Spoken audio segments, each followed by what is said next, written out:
نہیں کہ ہم چلے نہیں ہیں اس لیے چلا، بلکہ چلانے کا مطلب یہ ہے کہ اے مولا ہم تیرے سیدھے راستے پر آ چکے ہیں، تو ہمیں اسی سیدھے راستے پر ہمیشہ قائم رکھ، ہمیں اسی سیدھے راستے پر استقامت عطا فرما۔ جیسے کہ اللہ تعالیٰ نے قرآن مقدس میں جب ارشاد فرمایا یا ایھا الذین آمنوا آمنوا باللہ ورسولہ، اے ایمان والو تم اللہ و رسول پر ایمان لاؤ۔ پکارا جا رہا ہے ایمان والوں کو اور حکم دیا جا رہا ہے کہ ایمان لاؤ، حالانکہ وہ ایمان لا چکے ہیں تبھی تو انہیں ایمان والے کہہ کر کے پکارا گیا۔ تو یہاں مراد یہ ہے کہ اے ایمان والو اللہ و رسول پر جو تم ایمان لا چکے ہو اسی پر ثابت قدم رہو، اسی پر ہمیشہ قائم رہو۔ تو اسی طریقے سے یہاں مطلب یہ ہے کہ اے اللہ تو ہمیں ہمیشہ صراط مستقیم پر گامزن رکھ، ہمیں تو ہمیشہ صراط مستقیم پر چلا۔ اب یہ صراط مستقیم کیا چیز؟ صراط مستقیم کا لفظی معنی ہوتا ہے سیدھا راستہ، اور سیدھے راستے سے مراد یہاں پر دین اسلام ہے، وہ راستہ ہے جو اللہ کے رسول صلی اللہ علیہ وسلم اللہ کی جانب سے لے کر آئے، یا دیگر انبیاء کرام اللہ کی جانب سے جو راستہ لے کر آئے، جو طریقہ لے کر کے آئے، یہی صراط مستقیم ہے، اور یہی وہ راستہ ہے جو اللہ تبارک و تعالیٰ تک پہنچانے والا ہے۔ ایک مرتبہ اللہ کے رسول صلی اللہ علیہ وسلم چند صحابہ کرام کے درمیان تشریف فرما تھے۔ اللہ کے رسول صلی اللہ علیہ وسلم نے زمین میں ایک بالکل سیدھی لکیر کھینچی، اور اس کے بغل میں اللہ کے رسول نے کچھ ٹیڑھی لکیریں کھینچی، ایک بالکل سیدھی ہے اور ایک اس کے بغل کچھ ترچھی لکیریں ہیں چاند نما۔ اس کے بعد اللہ کے رسول صلی اللہ علیہ وسلم نے ارشاد فرمایا یہ سیدھی لکیر اللہ تبارک و تعالیٰ کا راستہ ہے، اور یہ جو ٹیڑھی لکیریں ہیں یہ شیطان کے راستے ہیں۔ اسی لیے اللہ تبارک و تعالیٰ نے قرآن مجید میں ارشاد فرمایا وَأَنَّ هَٰذَا صِرَاطِي مُسْتَقِيمًا فَاتَّبِعُوهُ وَلَا تَتَّبِعُوا السُّبُلَ فَتَفَرَّقَ بِكُمْ عَن سَبِيلِهِ، کہ بے شک یہی میرا سیدھا راستہ ہے، تم لوگ اسی کی اتباع کرو، اسی پر چلو، اور دیگر راستوں پر نہ چلو، ورنہ وہ دیگر راستے تمہیں اللہ کی راہ سے الگ کر دیں گے۔ تو ہمارے سامنے دنیا کی زندگی میں بہت سارے راستے ہیں، بہت سارے طریقے ہیں، ان راستوں میں سے جو راستہ اللہ تبارک و تعالیٰ تک پہنچانے والا ہے، جس راستے پر چل کر کے انسان اللہ کی خوشنودی پانے والا ہے، جس راستے پر چل کر کے انسان جنت تک پہنچ سکتا ہے، وہی راستہ صراط مستقیم ہے، اور وہی وہ راستہ وہی ہے جسے دین اسلام کہا جاتا ہے، جسے اللہ تبارک و تعالیٰ نے اپنے محبوب صلی اللہ علیہ وسلم کے طفیل منصب کو عطا فرمایا۔ اللہ تبارک و تعالیٰ نے اس آیت کریمہ کے بعد صراط مستقیم کی وضاحت بھی فرمائی، صراط مستقیم کا تعارف کروایا کہ سیدھا راستہ کون سا راستہ ہے۔ تو اللہ تبارک و تعالیٰ نے آگے ارشاد فرمایا صراط الذین انعمت علیہم، اے مولا تو ہمیں صراط مستقیم پر چلا، یعنی ان لوگوں کے راستے پر جن پر تو نے انعام فرمایا۔ اللہ تبارک و تعالیٰ نے راستے کی پہچان کیسے کروائی؟ اللہ تبارک و تعالیٰ نے راستے کی پہچان اپنے ان بندوں کے ذریعے کروائی جن پر اللہ تبارک و تعالیٰ انعام فرماتا ہے کہ اگر تم چاہتے ہو کہ سیدھا راستہ پالو، اگر تم سیدھا راستہ جاننا چاہتے ہو تو اس کا طریقہ یہ ہے کہ میرے ان بندوں سے ملو جن پر میں نے انعام فرمایا ہے، ان کا جو راستہ ہے وہی سیدھا راستہ ہے۔ اب یہاں پر جاننا یہ ہے کہ وہ بندے کون سے ہیں جن پر اللہ تبارک و تعالیٰ کا انعام ہے، جن پر اللہ تبارک و تعالیٰ نے انعام فرمایا ہے۔ تو اللہ کے محترم قرآن مجید کی ایک دوسری آیت کریمہ ہمیں اس کا جواب دیتے ہوئے ملتی ہے۔ اللہ تبارک و تعالیٰ قرآن میں دوسری جگہ ارشاد فرماتا ہے وَمَن يُطِعِ اللَّهَ وَالرَّسُولَ فَأُولَٰئِكَ مَعَ الَّذِينَ أَنْعَمَ اللَّهُ عَلَيْهِم مِّنَ النَّبِيِّينَ وَالصِّدِّيقِينَ وَالشُّهَدَاءِ وَالصَّالِحِينَ،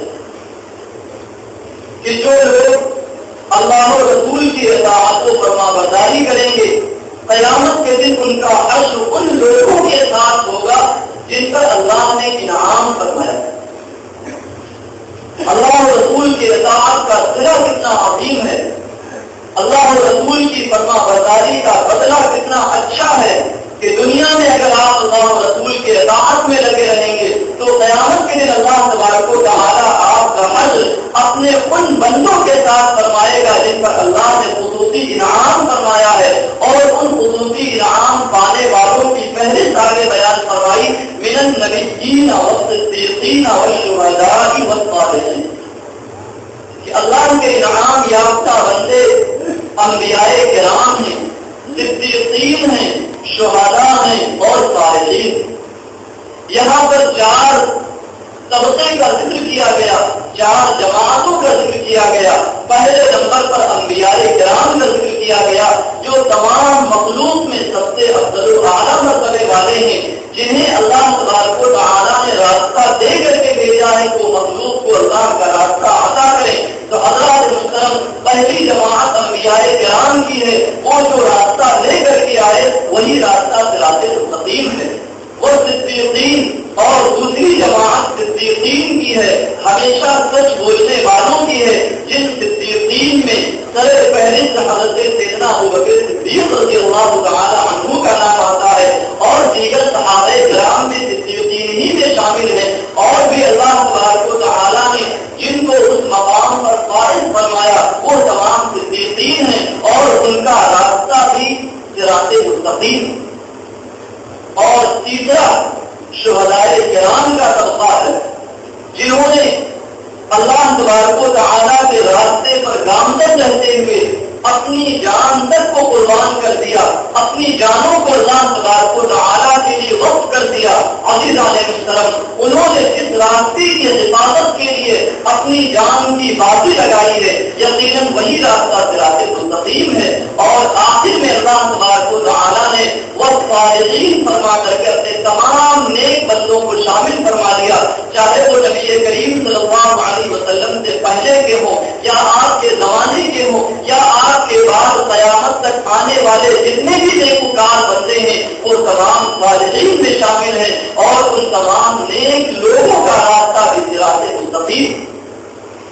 تو آپ دیکھیں پروردگار عالم نے اپنے تک پہنچنے کے راستے کا جو تعارف کروایا ہے، اس کی جو پہچان کروائی ہے، وہ ان بندوں کے ذریعے جو اللہ کے انعام یافتہ بندے ہیں. معلوم یہ ہوا کہ اگر ہمیں اللہ تک پہنچنا ہے، اللہ تک رسائی حاصل کرنا ہے، تو پہلے ان بندوں تک پہنچنا ہوگا. پہلے اللہ تبارک و تعالیٰ کے ان نیک و انعام یافتہ بندوں تک پہنچنا ہوگا. اگر کوئی یہ کہتا ہے کہ ہم ڈائریکٹ اللہ تک پہنچنا چاہتے ہیں، ان بندوں سے ہمیں کوئی سروکار نہیں، ان کے واسطے کی ہمیں کوئی ضرورت نہیں، تو یقیناً وہ انسان بھٹک رہا ہے، یقیناً وہ انسان گمراہی کا شکار ہو رہا ہے. کیونکہ اللہ تبارک و تعالیٰ نے صراط مستقیم کی نشانی ہی بتائی ہے کہ صراط مستقیم ان لوگوں کا راستہ ہے جن پر میں نے انعام کیا ہے. پہلے ہمیں وہ انعام یافتہ بندوں تک پہنچنا ہوگا، ان کے راستے کو دیکھنا ہوگا، ان کے طور طریقوں کو دیکھنا ہوگا، تبھی جا کر ہمیں پتہ چل سکتا ہے کہ صراط مستقیم کیا. حضرت قرآن اللہ تبارک و تعالیٰ کی وہ کتاب ہے جس میں یقیناً محبت کا درس دیا گیا ہے، اتحاد و اتفاق کا درس دیا گیا ہے، اختلاف کا سبق نہیں سکھایا گیا. لیکن ہر چیز کے 2 پہلو ہوا کرتے ہیں، ایک مثبت پہلو ہوتا ہے، دوسرا منفی پہلو ہوتا ہے. آپ غور کریں کہ آپ کا کلمہ، جس کلمے کو پڑھ کر کے آپ مسلمان بنتے ہیں، جس کلمے کی تصدیق کر کے آپ مومن بنتے ہیں، آپ کا یہ کلمہ بھی دونوں پہلوؤں پر مشتمل ہے. آپ کا کلمہ ہے لا الہ الا اللہ محمد رسول اللہ صلی اللہ علیہ وسلم. تو لا الہ الا اللہ کا مطلب کیا ہے کہ اللہ کے سوا کوئی معبود نہیں. سب سے پہلے آپ لا الہ کہتے ہیں، اس کا مطلب کوئی معبود نہیں ہے. سب سے پہلے آپ منفی پہلو کو ذکر کرتے ہیں، سب سے پہلے آپ نگیٹو پہلو کو ذکر کرتے ہیں کہ کوئی معبود نہیں، کوئی معبود نہیں الا اللہ، سوائے اللہ تبارک و تعالیٰ. تو سارے معبودوں کی نفی کی جاتی ہے.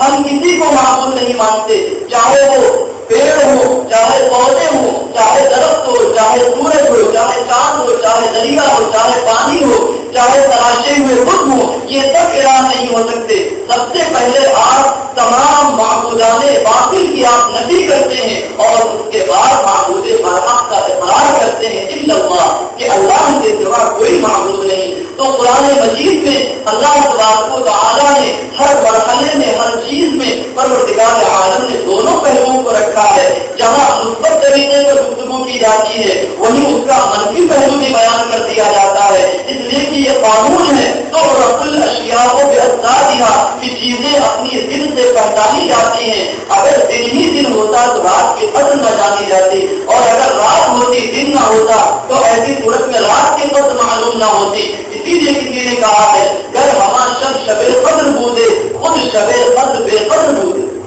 اگر ساری راتیں شب قدر ہی ہو جاتی تو شب قدر کی اہمیت ہی کیا رہ جاتی. تو اللہ تبارک و تعالیٰ کا یہ نظام ہے کہ پروردگار عالم نے کائنات کو اسرار پر مشتمل فرمایا ہے. ہر شے کی ایک دن ہے، سیاہی ہے تو ساتھ میں سفیدی ہے، دن ہے تو ساتھ میں رات اس کے دن میں پائی جاتی ہے. تو اس طریقے سے اللہ تبارک و تعالیٰ نے جب اسباب کا اس دنیا میں نظام قائم فرمایا تو جہاں اللہ تبارک و تعالیٰ نے سچا راستہ رکھا ہے وہیں اللہ تبارک و تعالیٰ نے دنیا میں بہت سارے راستے اور بھی رکھے ہیں جو راستے باطل ہیں، جو راستے ہمیں اللہ تک پہنچانے کے بجائے اس سے دور کرنے والے ہیں. اس لیے اللہ تبارک و تعالیٰ نے صراط مستقیم کا مثبت تعارف کروانے کے بعد اس کا منفی تعارف بھی کروایا ہے. کون سا راستہ سیدھا راستہ ہے اور کون سا راستہ سیدھا راستہ نہیں ہے، اللہ تبارک و تعالیٰ نے دونوں پہلوؤں کو ذکر کیا. کچھ لوگ کہتے ہیں کہ آپ کو اپنی بات کرنی چاہیے، دوسرے لوگوں کے بارے میں کوئی گفتگو نہیں کرنی چاہیے، کسی کے خلاف کچھ کہنے